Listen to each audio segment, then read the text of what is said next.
What's up, everybody? Welcome to the Rotunda, just outside the Horseshoe, as Tim calls it, the portico. I still haven't figured that one out, but we're here on the campus of Ohio State University.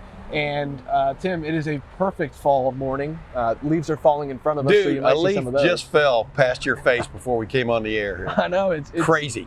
It's the third week in October, and it means the third Saturday in October. It's usually about the best college football weekend of the year. Yes. Good news for us is, Tim, that we can kind of just sit around and watch it all, because Ohio State is on an off week, an idle week, a bye week. We've already been over that a few different times on this here program, the Lettermen Row YouTube channel, the off week.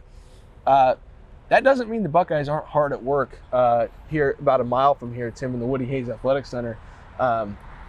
A lot to accomplish during this off week, a lot of training room sessions, a lot of, keep that nutrition going, keep the practice schedule mildly the same without working these guys too much, but also, making sure they're getting healthy and really focusing on some skill sets that they need to master or hone in on before the 6-game stretch run. As you look at, let's start offensively, Tim. If there's one side of the ball Ohio State needs, if there's one area Ohio State needs to focus on and improve on that offense, where can it get better in your eyes? Getting a couple of guys healthy. I mean, that health is what it matters. I mean, when you're leading the nation in scoring and you're number 2 in total offense going into your off week, you've got things clicking. But it is stunning, really, to think about that this offense can be better, perhaps much better. Mm-hmm. Obviously, in football, as long as I've been covering it, but definitely modern football, a pair and a spare aspect at running back is a real thing, because guys, you just get whacked so hard sometimes in this game. And we've seen them play without Travion Henderson. We've seen them play without Mayan Williams. And the good news is Ohio State has both of them. So one has been able to take up the slack when the other was missing. But the real emergence this year, one of the great emerging players on this team is Dallin Hayden, the freshman running back from Memphis. He has been basically a godsend for them. The way he accelerated his development once he arrived in June. He was a late arriving guy. So basically, it's mainly getting guys healthy, but especially in that running back room. And then, of course, the best wide receiver in the country, probably, Jackson Smith-Njigba. If they can get him back on the beam. He started the first game against Notre Dame, got hurt, pulled a hamstring or strained a hamstring, tried to come back against Toledo. It didn't work, probably set him back quite a bit. This off week, we might finally see, after this off week, we might finally see Jackson Smith-Njigba at 100%, ready to rock and roll against Iowa. But, that's more of a keep your fingers crossed. Yeah, I think that you hit the nail on the head there with the health. And in my opinion, this offense has already shown, and I know you believe this too, it can move the ball through the air without Jackson Smith-Njigba. No problems, no worries, no questions. Emeka Egbuka has emerged. Marvin Harrison Jr. has truly emerged. It's not just a one-game sample size. We didn't doubt that he could do it for a long period of time, but you still have to see it.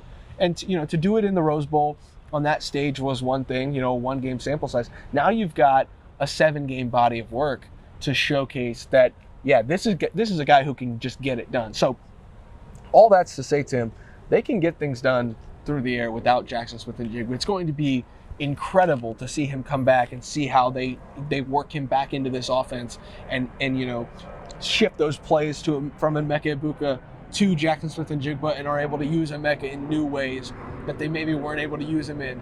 But I think this offense can improve Tim the most in getting those running backs back to full health.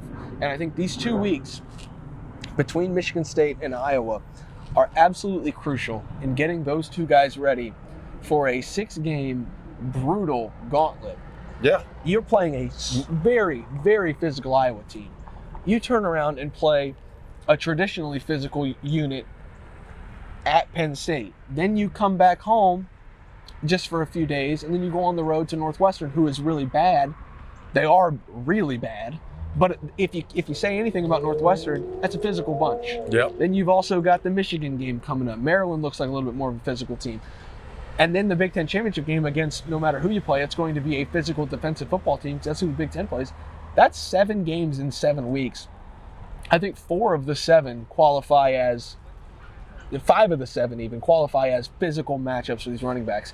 If Travion Henderson and Mayan Williams are healthy, both of them together, it completely changes the complexion of this offense and the dynamics of this offense. It's not just, one Right. bell cow. It's 2 guys. That's why I brought that up. Yeah, it's 2 And the guys other guy, who can keep punching you. the other guy who needs to get healthy, Matt Jones, for example, right guard. But that leads back to another fellow who has emerged. Enoch Vimahi has played in spot duty. He's played extremely well, as Justin Fry delineated earlier this week, the offensive line coach. So all those guys up front, I'm sure are welcoming this week off. And about off, I mean, they're not playing a game. They're not having to push the button and go big time, full throttle. They will be having practices, obviously, during this week, but they'll taper off at the end. But yeah, bottom line is health is the number one way this offense can get better. Now, defensively, we know they've got great transition. Tim. Well, I know, but defensively, we know they've got to get the cornerback. It's hard to explain what this cornerback situation is like because these guys are actually playing pretty well, with a few exceptions. I'm talking about on different plays, which obviously glaring to you because that's some of the few times this defense has looked vulnerable. Yeah. And the other team practices too, as John Cooper used to say. And it's obvious they're going to try to attack those edges, as we've talked about many times on these videos. But the bottom line is you just want to get those guys a little more confident. Cam Brown, Denzel Burke, even J.K. Johnson. You want to get those guys a little more confident in how they're playing in some of those 50-50 ball situations, some of those one-on-one situations. Jair Brown, same thing. And if they're lucky enough to get Jordan Hancock back sooner rather than later, they'll probably be okay in that realm. But otherwise, I think this defense is playing very well. My big concern on the defense right now, and the number one thing I think they need to make sure is done this week, obviously the cornerbacks need their reps, Tim. I think that's a good breakdown of all of that. They need to work on those 50-50 balls and just be in better, not even better position. They're in good position. Just be better at making the play and finishing. I'm going to keep mine really simple. Mike Hall, if he's healthy, he's the best defensive lineman in the Big Ten. He might be. I think you could say he's the most impactful, is a word that Jim Tressel used to use. The key is, like you just said. I mean, the other day he only played 7 plays at Michigan State, 2.5 sacks. That's remarkable. 3.5 really when you count them up about plays he actually made. But the bottom line is, yes. But what they need out of him, they need him to be healthy. I mean, they've indicated, they didn't indicate what his injury is and haven't really found out what he's dealing with. It's not bad enough to keep him from dressing for the games and being on the sidelines and occasionally playing, but it has been enough for them not to push the gas on him too many times of late. So this is a godsend for him too, to get maybe more healthy. But wow, I think that defensive front's actually playing very well. I mean, exceptional, maybe not, because they don't have necessarily the number of sacks to account for it. But teams are getting rid of the ball pretty quick most of the time against them too. But I think that front's playing much better than it was a year ago. Let's put it that way, in my opinion. Yeah, the front's it's more of a factor. The front's going to be better, Tim, if Mike Hall is completely healthy, because he only played 7 plays. We saw what he did in a full game's impact against Notre Dame, against Arkansas State. He was everywhere. He not only gets to the quarterback in passing situations, but he also allows sack lanes for Tommy Eichenberg, for Steel Chambers, for Cody Simon on those blitzes. He demands that attention. He helps alleviate some of the pressure of trying to get off on the edge with JT Tuimoloau out, Jack Sawyer, Zach Harris, and Javonte Jean-Baptiste. I think he's going to be a pivotal part in helping free up the jack position when Ohio State really dives into that, which I think, maybe you'll see them do that against Penn State more than they have any other time, because Penn State may demand that. Ryan Day talks about when talent equates, but what all of that is to say, the defense is much, much better. It's not a groundbreaking statement. It's much better when the better players are on the field. It's much better when Mike Hall's on the field, because he opens up so many things for everyone else, and he does things himself that get to the quarterback, can stuff the run. So I think the biggest thing for this defense right now is making sure Mike Hall's healthy, because a healthy Mike Hall means a better pass rush, which means a better secondary that can, take a little bit of the load off of those guys trying to get those 50-50 balls. Newsflash, you've got to have time to throw it down the field. If you don't have time, then it takes away those 50-50 balls, and sometimes they become 70-30 in favor of the defense. So Mike Hall is the X factor here. I think if he's healthy, in the next 2 weeks, Ohio State will be so much better positioned to take on those next 6 weeks. Yeah, in my opinion, the Pac Meal Award first 6 games goes to JT Tuimoloau, because he's taken on double teams a lot. I mean, or they've aimed double teams at him a lot. I mean, he has done a pretty good job of occasionally freeing up Mike Hall to do his thing. When it's a one-on-one battle, Mike Hall against a guard or the center, Mike Hall wins, it looks like 2 out of 3 of those. But JT Tuimoloau, just zero in on him, number 44 on the defense, this next game, and just watch how that guy works, how he pushes the pocket big time on pass plays, and I think is very good against the run. A lot of guys are, Teron Vincent finally is having that kind of year you expected out of a 5-star. But like we just said, if that defensive front can make 2 or 3 or 5 more plays a game, just, big time negative plays, it changes everything. And the other thing to face, their first test out of the chute coming out of the off week against Iowa, we'll get into that next week some, but Iowa has the worst offense of the 130 or whatever teams in FBS. It's bad. It's hard to believe an offense can be that bad in this modern day, but it is.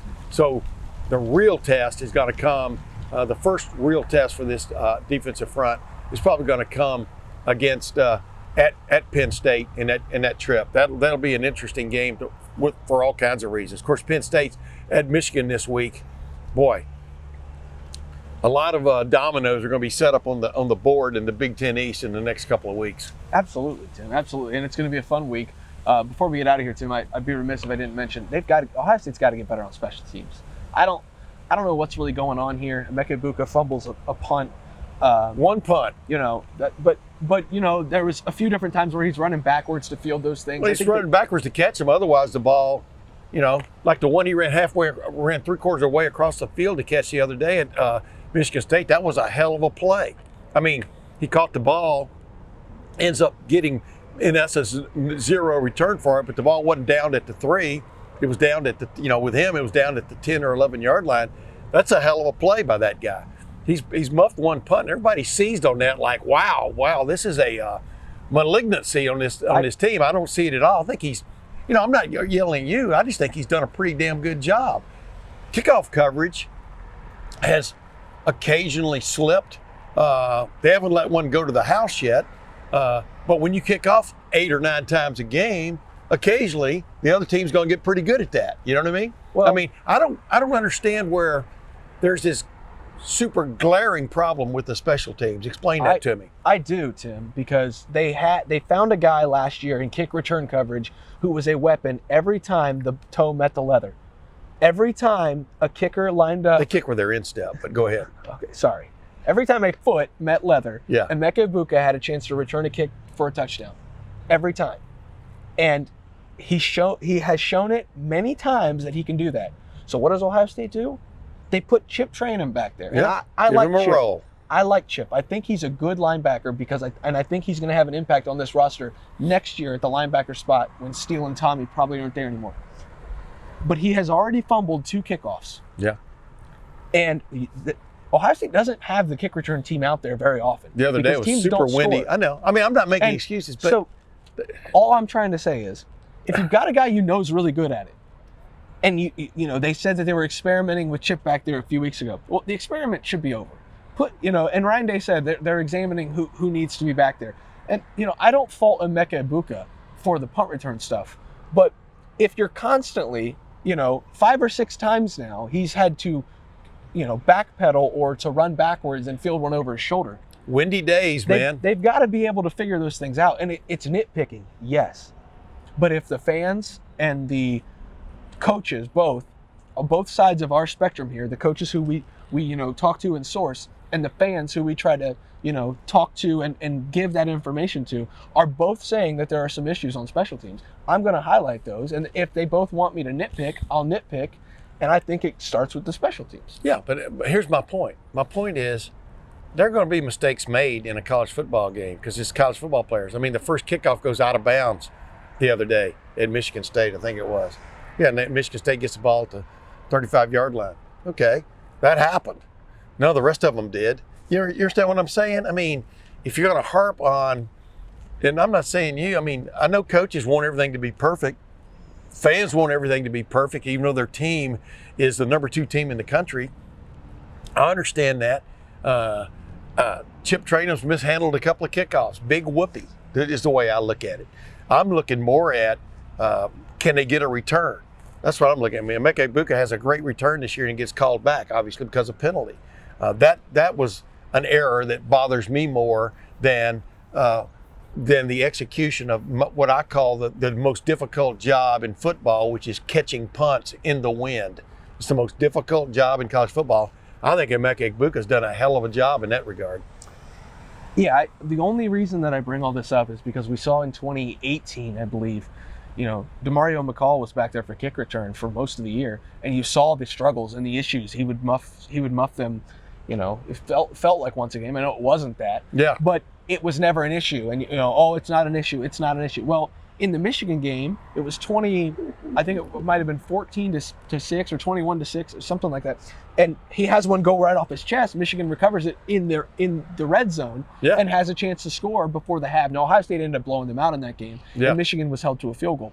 But those are the kind of situations you put yourself in when you don't address the issues against an Iowa or an Indiana, and then you put those guys back there against. Yeah, I'm not saying that kind of thing doesn't bother you. But it's not like it's every special teams play, there's a major gaffe, is my point. Yeah. I mean, not even every 4th or 5th special teams play is there a major gaffe. Yeah, it's something you can work on. Maybe you do go to the tried and true, the guy that can catch the ball. I mean, in modern college football, obviously, a fair catch anywhere inside the 25-yard line, you get the ball at the 25-yard line. Maybe that's the solution. I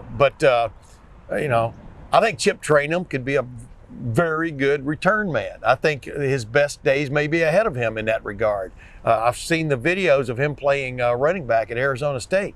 Boy, I mean, this guy, if he gets his shot, can take one to the house. So I think you just keep working it. I mean, that's I didn't mean to go off a little bit, but I just don't understand the fixation on it, I guess, is my problem, because I don't think it's as big a problem as people are making it out to be. Well, Tim, Ohio State is in the middle of a week where all it can do is nitpick and get better. We have opinions. We have different opinions. We've got a little bit of nitpicking to do ourselves. Maybe we'll nitpick each other at some point, Tim. Maybe people would. Do you think people would want to watch that? Probably not. I'm sure they would all side with you because you're the young whippersnapper and I'm the old, crusty veteran. The old wily veteran, as I like to say. Yeah, crusty, more crusty than wily. Well, that's going to do it here. From the Horseshoe. It's a beautiful fall day outside, Tim. You might even have a tea time here coming up. But I do on Friday, that's for sure, ladies and gentlemen. That's the 40-year vet Tim May. I'm Spencer Holbrook. Thank you for watching. Thank you for listening. If you want more of this coverage like this, hit the bell down below. You can get notified every time we make one of these wonderful videos with Tim and myself, and even Matt Parker, the recruiting guy behind the camera right now. Thanks for watching. Thanks for listening. We'll see you back at the Horseshoe on Friday, and then in the Horseshoe next Saturday for Ohio State and Iowa. Enjoy your off week, folks. There's a lot of good college football on. We'll see you there.